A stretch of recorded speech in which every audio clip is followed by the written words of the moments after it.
Ya, Tuhan bersamamu.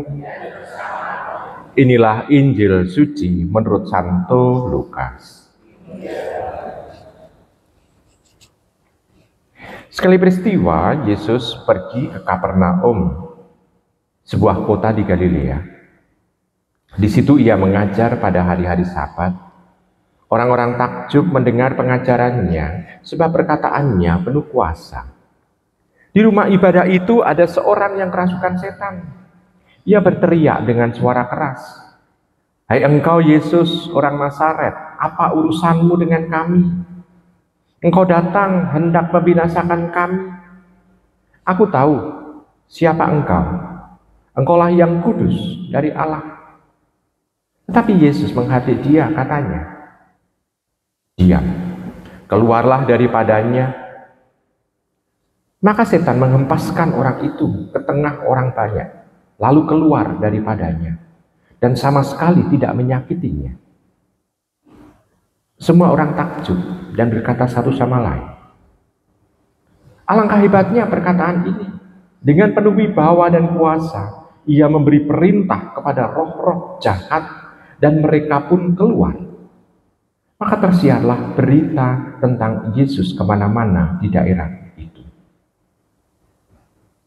Demikianlah sabda Tuhan. Ibu, Bapak, saudari terkasih dalam Tuhan, dalam bacaan Injil kita mendengarkan setan yang merasuk dalam diri seseorang lalu disihir Tuhan.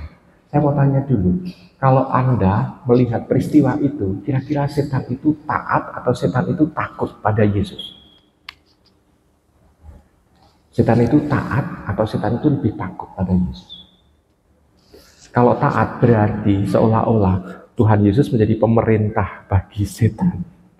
Tapi kalau takut berarti memang ini setan ini itu yang memang menggerogoti isinya kewibawaan Tuhan di tengah umatnya misalnya. Lebih tampak takut kan? Kenapa? Karena taat, karena Tuhan tidak mempunyai isinya itu kepemimpinan dalam diri setan, karena pemimpin setan bukan Tuhan Yesus. Dan juga mau ditampakkan pula di sana bahwa memang kebaikan kerajaan Allah yang ada itu memang akan dirusak oleh orang-orang yang tidak suka dengan Tuhan. Dan itu ditampakkan dengan dalam diri setan itu, dia merusak orang. Nah, sekarang kalau kita bisa melihat di sana, Tuhan bisa mengusir setan. Lalu ditanyakan lagi, setannya kemana? Setannya kemana? Tidak peduli. Tapi yang jelas adalah orang yang kerasukan setan itu baik adanya. Kenapa? Karena perhatian Tuhan ada dalam kebaikan orang itu.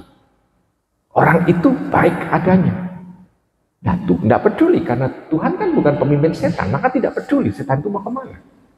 Tapi yang jelas, Tuhan tidak mengatakan, "Enyahlah engkau iblis dan kembalilah ke neraka tempatmu."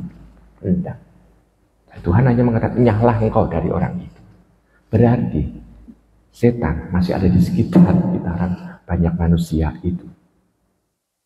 Nah, lalu yang membanggakan kita adalah Tuhan ditakuti oleh setan, maka untuk mengusir setan kita butuh Tuhan. Maka kalau orang itu dekat dengan Tuhan dan Tuhan bertahta dalam hati orang itu, maka setan tidak akan ada. Kenapa? Karena setan takut. Nah, Ibu Bapak, saudara terkasih dalam Tuhan, dengan demikian hanya dalam diri Tuhan kita bisa merasakan kebaikan, keselamatan. Nah, lalu kalau kita hubungkan dengan peringatan Santo Gregorius Agung. Santo Gregorius Agung, dia memang seorang bangsawan dan dia tertarik dengan soal kontemplasi, meditasi, dan hidup doa. Dia merasakan bahwa di dalam kehidupan itu, pilihannya dalam hidup meditasi dan kontemplasi itu, dia mengalami ketenangan. Dia merasakan bahwa Apakah dia selalu benar? Enggak, dia mengatakan bahwa saya sebagai pemimpin seringkali salah.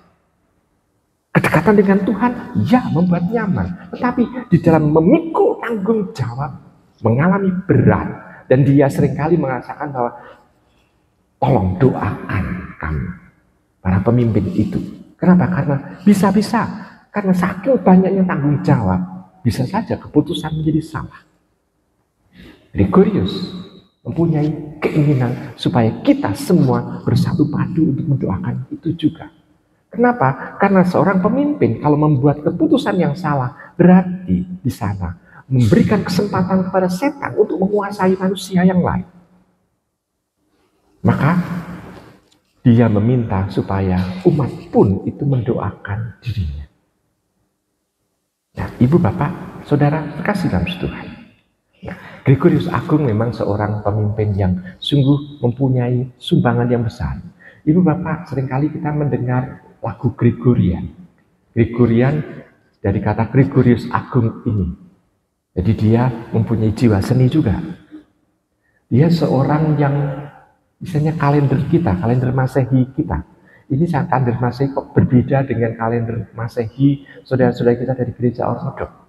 Ya karena Gregorius inilah yang misalnya itu bukan mengubah, tetapi juga membuat, menandai ini menjadi kalender Masehi Gregorius. Sedangkan saudara-saudara kita dari Ortodoks pakai menggunakan Julianus. Sehingga kadangkala penanggalan liturginya agak berbeda. Seperti Natal berbeda. Karena yang satu Gregorius, yang satu Julianus. Tetapi Gregorius ini, kalendernya ini, itu adalah kalender Masehi yang populer sampai sekarang, yang dipakai di banyak, di semua negara. Karena setiap kali tahun baru kita merayakannya 1 Januari yang sama di dunia. Nah, kita bisa melihat kalau demikian, paus ini adalah paus yang jenius juga. Tetapi gereja tidak melihat kejeniusan itu, tetapi melihat kesuciannya yang lebih utama. Kesucian berarti dicoba untuk hidup bersama dengan Tuhan tanpa mengalami dan merasakan kehadiran setan yang selalu mengganggu. Kalau kita bisa melihat hubungannya dengan bacaan hari ini. Nah, maka ibu bapak, saudara terkasih dalam Tuhan, kepandaian hendaknya itu tetap kita taklukkan demi menjaga kesucian dalam hidup kita. Bukan untuk minteri orang, tetapi untuk menjaga supaya kita tetap suci. Maka mari kita membuat kemampuan kita, talenta kita, membuat diri kita semakin dekat dengan Tuhan. Sehingga gangguan-gangguan yang menjauhkan kita dari Tuhan bisa tersingkir dalam hidup kita. Dan doa-doa kita pun pada saat kita membantu orang lain itu juga berdaya guna karena Tuhan Yesus ada dalam diri kita sehingga orang lain yang mau kita tolong itu bisa mengalami kehadiran dan jamahan Tuhan. Selamat merenungkan.